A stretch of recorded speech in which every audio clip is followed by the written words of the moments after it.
নারীর পরিচয় বহন করে নারীর হায়া, আর পুরুষের পরিচয় বহন করে পুরুষের গায়রত। নারী অধিকার করে করে সমাজ থেকে নারীর হায়া আর পুরুষের গায়রত প্রায় বিলুপ্তের পথে।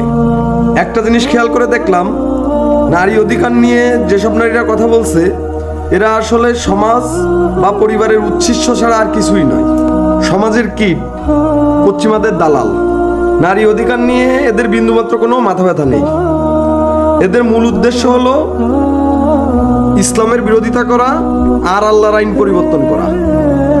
নারীর হায়া নষ্ট হওয়ার আগে পুরুষের গায়রত নষ্ট হয়ে গেছে, যার জন্য নারীরা পুরুষের মাথার উপরে। মুসলিম প্রধান দেশে নারীর অধিকার রক্ষার নামে এক শ্রেণীর হায়াবিহীন নারীরা তাদের স্বামী, সন্তান ও পরিবারের অধিকার ক্ষুণ্ণ করছে। আল্লাহ নারী জাতিকে সৃষ্টি করেছে পুরুষ জাতির সঙ্গী হিসাবে, তাদের প্রতিদ্বন্দ্বী হিসাবে নয়। একজন নারীর সব থেকে ভরসার জায়গা হলো তার পিতা, ভাই, স্বামী ও সন্তান।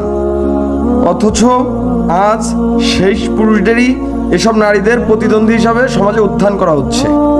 সমাজের এই উচ্ছিষ্ট নারী নামের কীটগুলা শুধুমাত্র বেহায়াপনা, সমকামিতা ও পতিতাবৃত্তির জন্য নিজেদের সুবিধা মতন আইন সাধারণ নারীদের উপর চাপিয়ে দিচ্ছে। আল্লাহর বিধান পরিবর্তন করে পতিতাদের এই আইন প্রণয়নের অপচেষ্টার জন্য মুসলিমদের উচিত এসব নারীদের বিরুদ্ধে জিহাদ ঘোষণা করা।